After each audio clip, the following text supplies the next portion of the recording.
Arsenal defeat Manchester City 3-0 in the Community Shield to kickstart the 26-27 season. And what a performance. Genuinely what a performance. Like, I was shocked at how comfortably we won that game, how excellent we were, some of the football that we were playing in that game. It was incredible. It was truly incredible. I predicted a win. I think I said 2-1 in my preview. But yeah, to go and beat them 3-0 in that fashion, it's a big statement to start this season. We're obviously the reigning champions. It's not a mess. We weren't sending a message because winning the Premier League sends a message. But we were more reminding everyone, reaffirming that message by beating City in the fashion that we did. So yeah, let's just go into the game. Obviously, I'll start with the lineup. The lineup was very similar to the team that I picked. The only change the only difference between the 11 that I chose and the 11 that Arteta chose was that Calafiori was in at left back. And by the way, the only reason I didn't opt for Calafiori to be at left back was because I thought that Semenyo would probably be a bit of a handful for him, and we needed Capier to lock him up.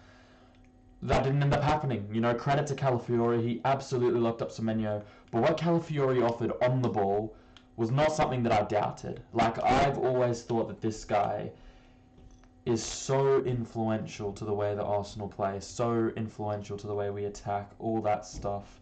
And he showed it. He showed it today. Obviously, our first goal, we had the best start imaginable. The goal came within 25 seconds. Calafiori makes a run forward with the ball. I think he goes to play it and it's blocked. The ball gets to Lewis Skelly, who beats like 3 players, puts it on a plate for Calafiori, who just slots it into the net. Great goal, and the dream start for us in this game. I mean, an early goal, especially for an Arsenal team that, prides ourselves on our defence. It's always great to get an early goal, and it gives their confidence a real hit. So, yeah, I think the first half was probably the best we played. Like, I think after half time we were 2-0 up. I don't think the football was as good as it was in the first half. The stats don't really say it, but if you actually watched the game, the Arsenal were very good. Like, we were playing some great football at times. There were some things that just didn't come off. And then in the second half, it was more in City's favour, only the 3 shots. But again, like, 1.17 XG, like, that's where the majority of that came from in the second half. But yeah, it was just a great performance. Like, I was very. I just said it before. Like, I was genuinely shocked. I was proper shocked. I think that there was a lot in this game that Arteta got right, and look, it's when you pick pretty much the exact same team that I tell you to pick, it makes sense that you would get some stuff right. Obviously, one thing that I needed to see in this game was Havertz through the 9. I said this, yesterday or day before, whenever I did the video. I said that Havertz had to play through the middle, because what he offers us in terms of just linking up play, bringing others into the game, in these big games, it's so good. Like, it's so big. It's so necessary against these top tier opposition, because when Gyökeres is playing, we just don't look the same attacking force. We really don't. I was very happy that midfield was named, although I do have a brief issue with the way that the midfield was managed. They just worked so well together. I mean, Odegaard, like, what a performance he put in. We genuinely, like, we went back to 23-24 Odegaard. Like, that was a sick performance. I think that Bruno did well in the 6, and then Skelly, I mean, this guy is he is just an absolute joke. Like, oh my god, what a player, man. I cannot believe that there were genuine rumours that he would be sold. Like, I just can't. I'll get more to the individuals when I do the player ratings, but yeah, it was just nice to see Arsenal play some free-flowing football, and I think that when you've got an Odegaard that's full of confidence, it really helps that, because he can just bobble around wherever he wants, float across the whole pitch, and just make stuff happen. Like, he is so crucial to Arsenal playing our best football. I thought that we didn't really give City too many opportunities in this game. There were a few, like there was that Haaland chance. I think that was the best chance of the game. But overall, we probably should have scored more goals. Like, the stats might not say so, but if you actually watch the game, you'd probably agree it's probably more plausible that Arsenal were going to score a fifth than City scoring a first. Like, genuinely, it was so dominant. Like, we just absolutely dog-walked them. Defensively, we were solid. You know, they couldn't really chat to us going forward. I think that, excuse me, I think that we were seeing a lot of really nice combinations at times. You know, we look at that left-hand side. Tzolis is so good. Like the way that Tzolis was linking up with Lewis Skelly and Calafiori. We've seen. I remember from like the first two title challenging seasons when Ben White was at right back. Saka, Odegaard, and White had this like really good sort of trio on that right hand side where they were just linking up very well. They knew where each other were moving, and it helped create lots of overloads that led to big chances. And we're starting to get something like that on that left-hand side. You know, Tzolis just has so much technical quality. He just knows where people are. When he gets the ball in dangerous positions, he just has that instinct. And we saw it with those 2 assists. I mean, obviously, the first one isn't really the same thing because it was just like a header back to Havertz. But the second assist, just receiving the ball and just hitting it straight into the box, finding Odegaard, which obviously resulted in that goal. So I like this dynamic that we're getting on that left-hand side, and the left-hand side's been an issue at Arsenal for a while.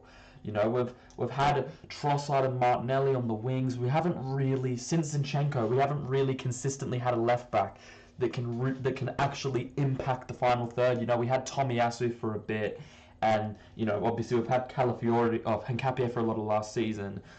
Hopefully, Calafiori can stay fit now, because even just taking away the goal, like his overall performance was really good. Making those runs forward, he just has so much license. I think he has the most freedom out of any player in this team, except for maybe Odegaard, which is kind of crazy to think about. That our centre back turned left back has the most freedom out of anyone in this team. It's pretty crazy. Let's talk about City for a bit. Yeah, this is very worrying. Very worrying. I'm not going to talk about, you know, how I feel about City going into this season a whole lot, because I'm going to record another video about the Rodri situation. But if we're just looking at this game in isolation, there's a lot of concerns. I mean, if you look at the team that they fielded today, it was relatively full strength. I mean, you could argue that with this defence, you know, maybe you'd get rid of Diaz and Gvardiol, move Kusanov, Guehi and Nunes. That was the kind of the back four that they had at the end of last season. But I could see a world where this ends up being the back four. Oh shit, sorry. I could see a world where this ends up being the back four that Enzo Maresca goes with, you know, because obviously in that title run-in where we were seeing that centre-back pairing of Guehi and Kusanov, that was with no Diaz and no Gvardiol, and maybe Maresca would favour them over a Guehi, over a Kusanov. Kusanov was playing right back before the Diaz and Gvardiol injuries, so that could end up being their number one back four. You look at their midfield. Obviously, you could argue that a Nico Gonzalez goes in over Kovacic. Obviously, Buwadi, which is looking very close to being confirmed, he would go in over Kovacic when that deal gets done. And then their attack, I mean, other than Cherki being in over Foden, that's their best front three. Semenyo, Doku and Haaland was the front three that they had for the majority of the season. So you could argue maybe three players max, get into this team that like would normally get into this team if they're going full strength. And the players that they put in, I mean, you could argue that all of them should be starting. Phil Foden was Premier League Player of the Season, who's just been given a new contract. If we get to the individuals, I thought that Gvardiol was comfortably City's best player in this game. He had that clearance off the line, but overall, defensively, like, he was working very, very hard. I think he got let down by the rest of this team. Donnarumma was an absolute calamity in goal. I mean, this guy, like, I have never rated him to the extent that other people did. I thought that before his final season at PSG, where he had a great run in the Champions League, he was very, very mistake prone. I think that period from the that 4-year period from the Euros all the way until PSG's first Champions League run, I thought that throughout that whole period he was extremely overrated, prone to these kind of errors. For such a big goalkeeper, he's not good in the air at all. And he showed it in this game, just how much of an absolute bozo he is. I mean, that first goal, he can't really do anything about it. Calafiori's one-on-one, just sticks it at the near side. It's always a struggle for goalkeepers. You don't... If he saves it, you're like, yeah, that's a great one-on-one save. But the other two goals were an absolute disgrace. I mean, the second goal... Ball goes into Tzolis, heads it back to Havertz, who has no business scoring that. Like, the guy literally just taps it into Donnarumma's hands. It bounces off his hands onto the ground and then up off his head into the goal. Like, you are just an absolute idiot. You're just terrible, and I don't know how you've managed to concede that. And then you could argue that the third goal is worse because he just gets embarrassed. Like Tzolis Tzolis hits the ball into Odegaard, who takes a touch forward, and then Odegaard is the type of player that last season would have hit it. He just would have hit it first time, probably into the right side, which is the way Donnarumma dived, and he probably would save it. Maybe he'd wrap it around him, but he'd probably save it. But a confident Odegaard just thought, you know what, fuck it. There is no way that I'm risking not scoring. Guy does the little shimmy kind of fake shot, sends Donnarumma to the right side, and then just taps it left side into an empty net. Embarrassed him. Sent him flying back to Italy. Those are 2 goals that he was at fault for. Did he actually get credited with an error leading to goal? I don't think that they count as errors, really. They're just 2 goals that it's just shit goalkeeping. Like, it's not an error. But, wait, what about goals prevented? Minus 4.7. Yeah, that's not that surprising. Yeah, Donnarumma, a joke. Kusanov, I think he made a big error for I think it was the first goal. There was one goal where he's positioned so far central and Tzolis is all the way out on the left side and he ends up combining for the goal. I can't remember which goal it was. It might have been the third goal. I think it was the third goal. Which, I mean, look, he's a centre-back by trade, so you can't really fault him. So I don't think he was bad or anything. He just... that was one thing that I noticed overall. I mean, he was decently solid, but... Yeah, it's kind of difficult to judge a right-back when they come up against a winger like Tzolis, who's more... He's not really a guy that's just going to, like, run at you and beat you. He's not judged off his 1v1s. It's more his link-up ability, and, it's difficult to judge a right-back for that. I thought O'Reilly was poor. Like, even though Madueke didn't have a good game, and I'll get to him in the player ratings, O'Reilly wasn't good. Like, there were so many times when O'Reilly got caught out, and, look, maybe that's like a tactical issue. Maybe it was just a bad game. O'Reilly's coming off a great season. I've never thought he was quite as good as other people make him out, but he had a very, very poor game. Defensively, not good, and then didn't really offer anything going forward. The midfield was horrid, like genuinely horrid. Kovacic dropped a nasty stinker. Anderson, that is a very poor debut. For a £116 million midfielder, he had a poor debut, man. In possession, wasn't really able to do much. And one thing I did notice with Anderson, right, he was not being profiled correctly. Like, as bad as his individual performance was, I swear, he was playing like some weird-ass De Bruyne role. Maresca just looked at him, thought, we had a ginger that used to sit on that right-hand side of midfield and just spam crosses into the box and it would work because he's Kevin De Bruyne. So we're going to get a six, like a ball-winning six to do that. Very, very odd. But yeah, his individual performance wasn't great. Wasn't winning the ball enough. Wasn't really doing enough in possession. Just didn't have a good game. Phil Foden was pretty anonymous throughout the whole game, and we come to expect this from Phil Foden because he's had 2 atrocious seasons. I know he had that 1 goal scoring run last season, I think around like that November period, but other than that, he has done nothing since he won since before the Euros. Semenyo, I've made my opinion on Semenyo very clear. I do not rate him nearly as highly as a lot of other people do. He is just so limited on the ball when he doesn't have space in behind, when he isn't able to just get in front of goal. He's a good finisher, I'll give him that. His final action is great. We saw it with that back heel in the FA Cup final. But in terms of his 1v1 ability, he's poor, and his first touch is horrendous. So yeah, another poor performance from Semenyo. I can't believe I doubted whether Calafiore would be able to lock him up. Doku, decent performance from Doku. Obviously went off at halftime with the injury. I think he was definitely City's most dangerous player. Ben White did a pretty good job on him. There was that one moment where he kind of was able to beat him for pace, and Gabriel had to come over and make that big block. But yeah, he was poor. And then Haaland, just anonymous, had a chance, 1v1 with the keeper, hit it straight to him. And yet another final where he has no influence whatsoever. And I will talk quickly about City and how I feel about them. I'm not going to be too reactionary because this is kind of a spoiler for my Premier League prediction video that will come out either tomorrow or the day after. Probably tomorrow, so then I can make sure to get the weekend predictions in.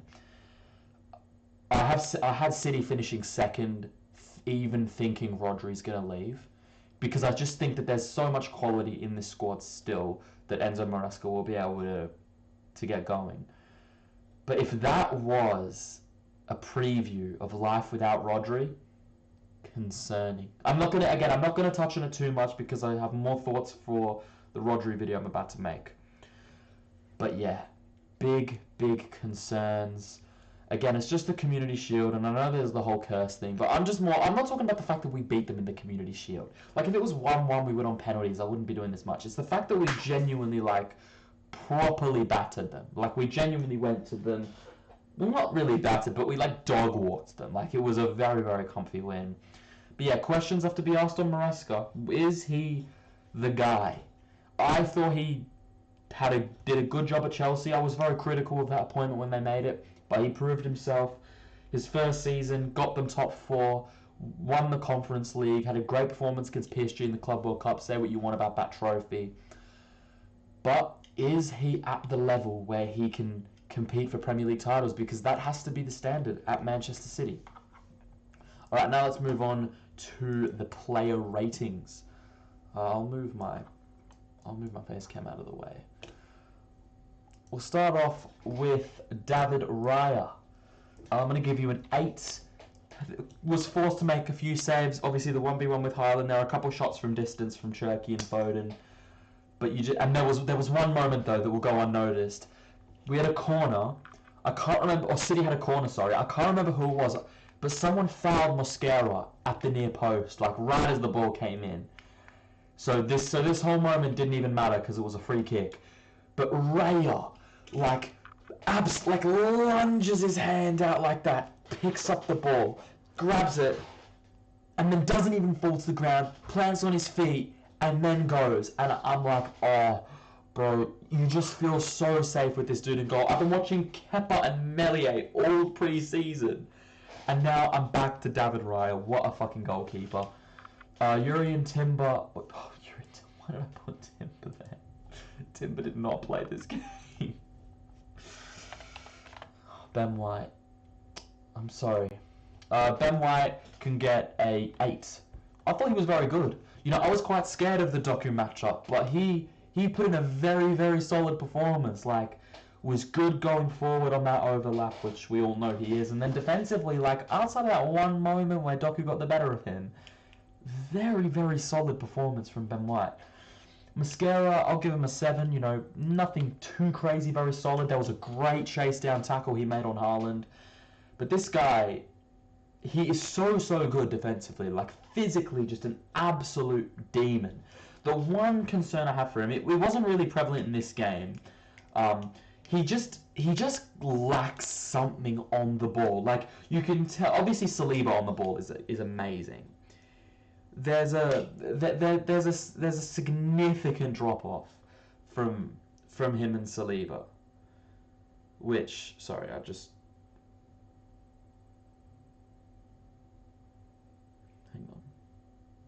what is that?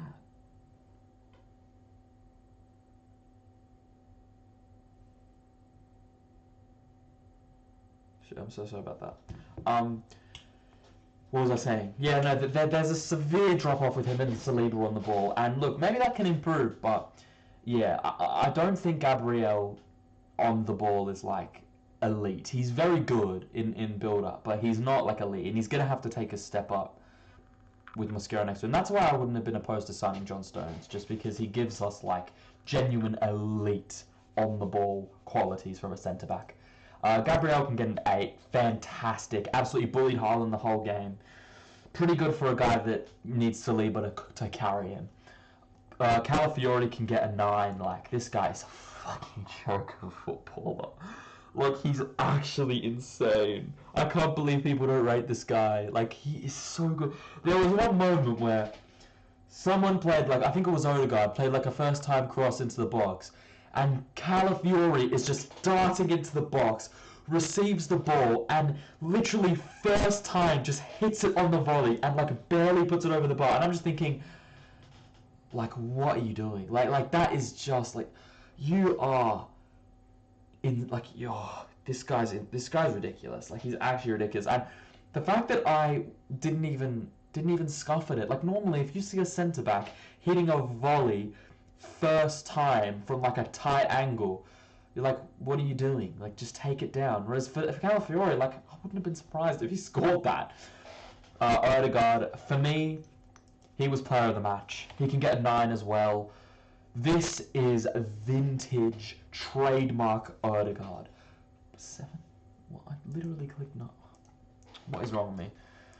This is trademark Odegaard, vintage Odegaard. Like, he is...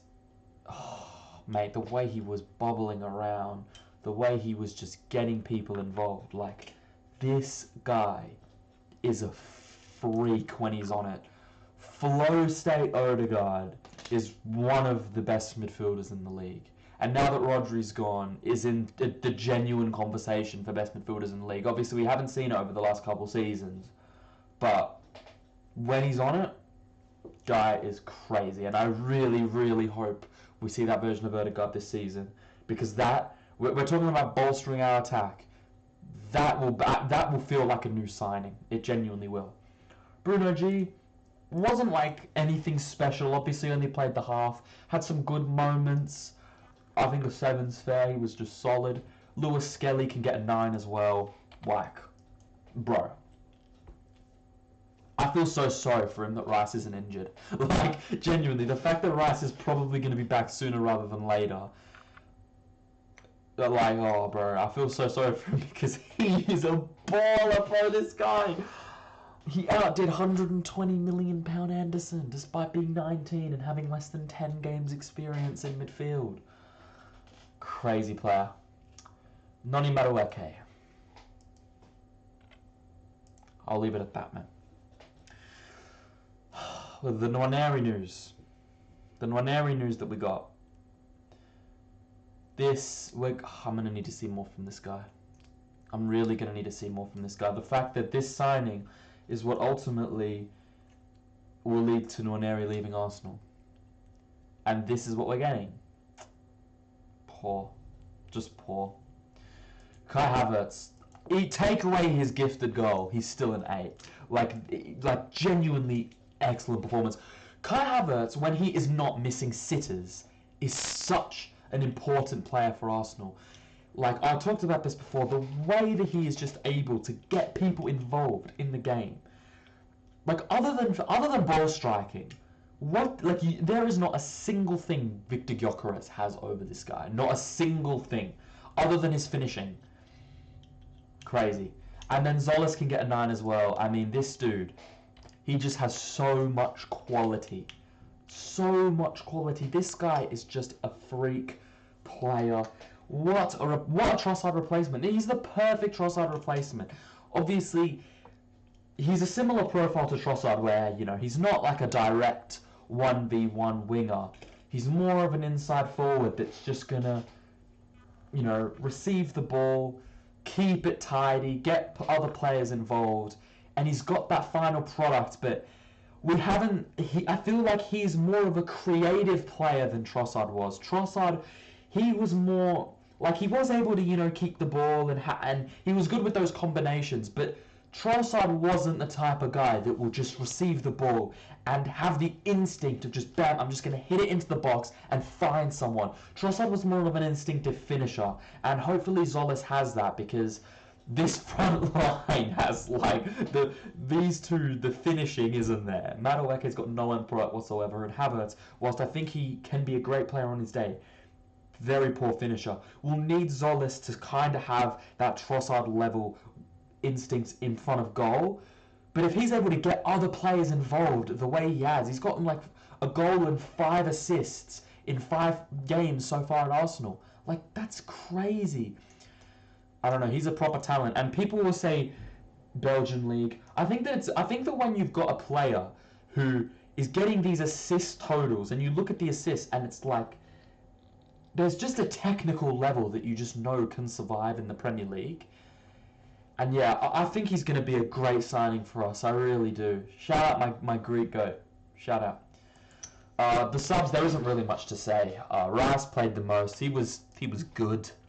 He's solid. I'll give him a 7. Like, he was sort of sat, like, he was sat with the back line a lot of the game. He like made a back 3 with Gabriel Mosquera. He came on when we were 2-0 up, and then 3 minutes after he came on, we scored again. So, I mean, yeah, there's not really much you have to do.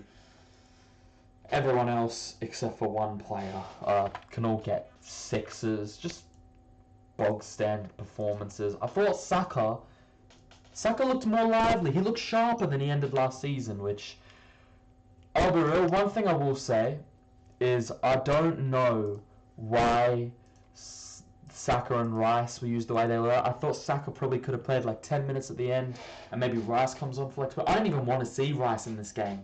So I was I wasn't happy with the halftime sub, just because there was no point in playing him, especially in the position we were in.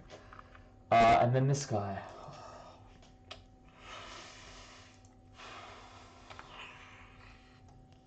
How, like, when we signed him, technically he was just so poor.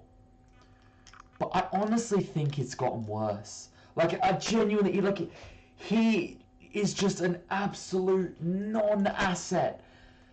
I think Gyökeres, like Gyökeres when he starts is problematic. But at least when he starts, there are some games where, like Gyökeres, he competes. He competes with centre-backs. So when he starts, he can at least get into games. Like, he can, like, it's like he starts off, maybe the game's moving past him, but he can kind of get up to the pace on the game, and maybe there'll be a couple times where he holds up the ball and gets people involved, bare minimum. But Gyökeres might genuinely be the worst sub of all time. Like, I know that there were games last season where he came off the bench and scored.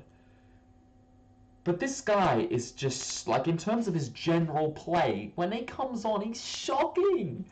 He's shocking. Like, oh, horrific. Like, genuinely horrific footballer. And I tried to back him. I really, like, I was one of the first members of this Yok Nation. Before we even signed him, I was begging to bring this guy to the club because I wanted a bagsman. Bro, the technical level, like, this guy is absolutely honking. He is so bad. He's got one of the worst first touches I've ever seen. I don't want to be too harsh on him, but fuck me, man, like, poor. And then I forgot to add Arteta. Usually it lets you add like a custom player. Whatever. I'll give him a 9. The only, like, he crushed a fucking 10 out of 10 game. The only issue I had was he just bringing on Rice and Saka when given more minutes than they needed. Like, I didn't think that we needed to do that. We had Max Dowman who could have come on. I think just bringing on Zubamendi, maybe not at half time, and keeping Lewis Skelly on or keeping Bruno G on, I feel like that would have been enough. One of them could have played the full 90. Or even if you want, was Marino on the bench? Marino was on the bench. Now, there's some more takeaways I have from this game, by the way, which is more about the transfer front. I'll make another video tomorrow about all the other news. I'll talk in depth about the Noneri news. I'll talk about some theories I have for how we're going to end this summer. It's just, I've already been yapping on for half an hour, and it's just, it's not really to do with the game itself. It's more something that came from the game. I'll talk about that tomorrow. But yeah, thank you guys for watching the video. What a start to the season.